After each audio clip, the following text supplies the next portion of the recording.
I am going to read a snippet from Chapter 16 of Faith.Family.Freedom, the RosieXperience. Chapter 16 is entitled, Why Do Fools Fall in Love?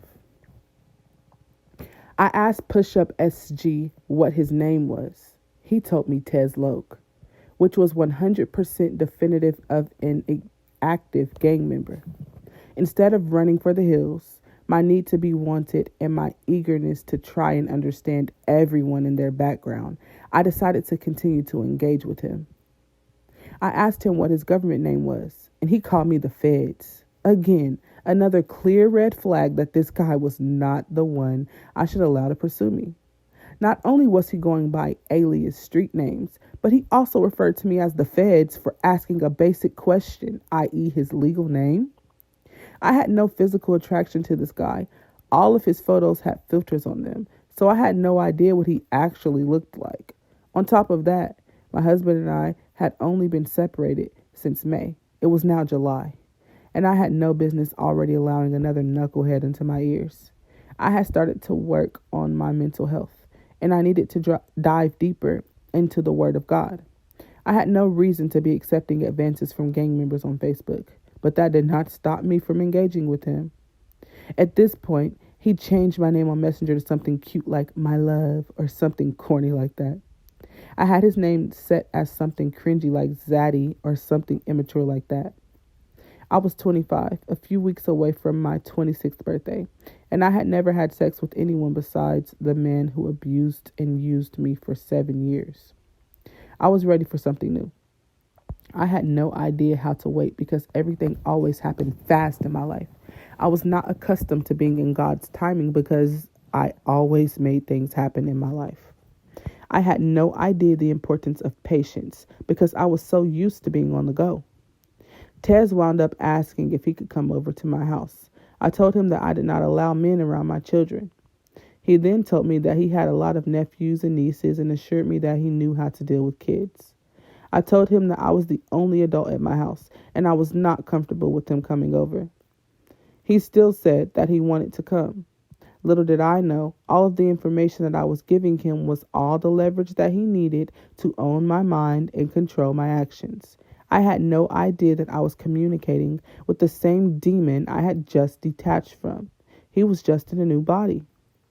He asked me to download an app. I forget the name of it, but this was a texting app where the videos could also be shared. I believe it was called Duo. I had an iPhone, so I did not already have this app, but I obliged because he asked me to. I told him that I do not like naked photos or videos, but that did not stop him from sending me videos of him pleasuring himself. I was turned off, but I did not want to offend him, so I just deleted the videos and pictures and I never spoke of them. He even talked me into sending him a few. But I felt so dirty, I eventually told him I was not going to send any more.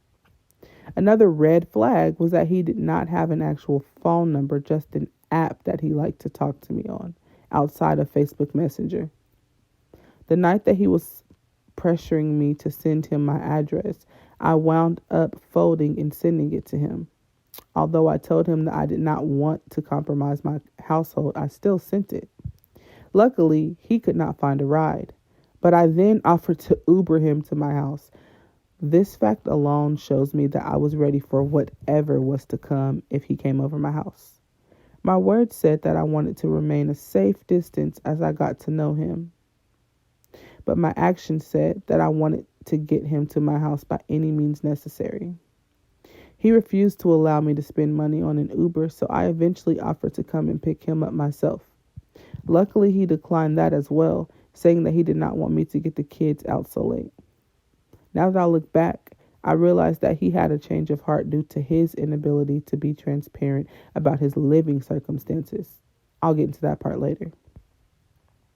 I was desperate to be loved, not only because I had experienced a single life for about 3 months, which meant that the daily sex I was used to having was now gone. Not because William didn't want it, because he did, but because I refused to sleep with him again. I realized that my virtue was much deeper than just sex, but sex played a big part in how William was able to deceive me for so long. So even though I refused to sleep with William anymore, I still had needs, and I felt like Tez may have been the one who could fulfill them. Tez and I had multiple talks about my past, yet he never really talked about his. I would ask him questions, but I could analyze the lies and the discomfort and the things that he would say. The fact that I did not trust his words should have been a clear indicator that he was not to be my next man. Yet I was already attached to his spirit, so I would not let up on him. Eventually, we agreed to meet at his job. He was working at Dog and Shake on the north side of Wichita, Kansas, and he had told me to pull up and he would bring me out a chicken sandwich. I was all for free food, so I showed up right before I had to be at work. When I pulled up, he was so amazed that I actually looked like my Facebook photos, yet I was disgusted that he looked nothing like his. This was not one thing, there was not one thing about him that attracted me, besides the fact that he was about 6'4", and I love tall men. Other than that, my preference was dark-skinned men, and he was my skin tone, kind of a caramel glazed brown, rather than the dark chocolate like I preferred. On top of that, just looking at him, he looked sneaky. He had small, beady eyes.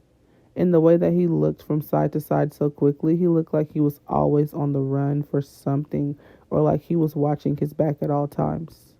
I had so many red flags pop up from meeting him the first time that my head started to spin.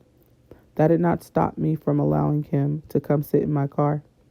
I had the idea that he would just walk up to my car and talk to me, possibly flirt a little bit, but that was it. I was not expecting him to kiss me, nor go even further, given the fact that we had not only just met, but we were also in his job parking lot. He wasted no time kissing me on my lips, and surprisingly, it was not bad. That was my first time kissing anyone besides William in almost 7 years, so I was extremely hot and bothered. I was happy to be experiencing someone other than the man who did so much to tear my spirit down. So when Tez wound up sticking his hand up my dress, I did not push him away, nor complain. He was the kind of guy who would do anything, anywhere, and not care if he got caught. On the onset, that was sexy to me. Yet as time went on, that was depressing to me. After meeting him that first time, I wanted to see him again. I was now ready to be his girlfriend already. I did not care what came with it. As far as I was concerned, he was my man, and no one could take him from me. Boy, oh boy, was I mistaken. Ted started calling and texting me more often than before, to the point that he called me one time when William was passing through to do one of his random check-ins. I told him that I would call him back, but William heard a man's voice and started asking me a million questions. I reminded him that he was living with the female he cheated on me with, so whatever I did was none of his concern. He then made it clear that if I had a man around his kids, he would kill me. I took that lightly for the simple fact that the woman he literally cheated on me with would help him babysit my nephew and my daughter. He had no right to tell me what I could and could not do, when the only reason we were separated was his infidelity. Common sense is not too common, though, so that concept was never accepted by him. William and his new girlfriend kept tabs on me for some sick obsession they both had over me. He would randomly pop up at my house just to tell me about something scandalous that Shay made up about me. I got tired of defending myself over false accusations, so I would just allow him to think whatever. There was a point in time that William called me to tell me that he had eyes everywhere, and someone called him to tell him that a guy came to my job and brought me lunch. I assured him that no guy came to my job, and I buy my own lunch. This was followed by him calling me a liar and threatening to take my daughter from me because I was a hoe. Another instance I remember was William going to the extent of unlocking my door, using my shower, and then coming into my room to wake me up and give me back my house key that he confiscated, and I had already attempted to retrieve on multiple occasions. He told me that I was getting too wild for him, and he could not deal with me anymore. I was happy yet confused at the same time because I literally did nothing besides go to work and come home, 95% of the time. And the other 5% of the time, I was texting Tez. But I was single and there was nothing to be ashamed of for moving on. I had not introduced my daughter or nephew to this man, contrary to popular belief, and I also had not been alone with him besides the one time I met him at his job. I do realize now that I should have slowed down with Tez. I was not ready for a new relationship, and Tez was not husband material, yet being a wife was what I craved my whole life. I should have respected myself enough to wait until my divorce was filed and finalized before I even attempted to date. I also should have allowed a God-fearing man to find me rather than accepting the first gang member who approached me at my lowest. Before July was over, Tez and I met at a hotel and decided to have our first sexual encounter. Now, I had not introduced my body to anyone besides William since I was 19, so to be 25 and about to have sex with a stranger for the first time, I was not ready. If you would like to hear more, my book, Faith.Family.Freedom, The RosieXperience, is out on pre-sale order. The link is in my bio on all of my social media accounts, and I will be having my book launch party in Kansas City on April 13th, and then I will be launching a book tour later on in the year. So if you would like to have more information, you can follow me on TikTok, Facebook, YouTube, X, Instagram, The RosieXperience, and you can also get the pre-sale link to my book on all of those platforms. Thank you for taking a listen to my snippet.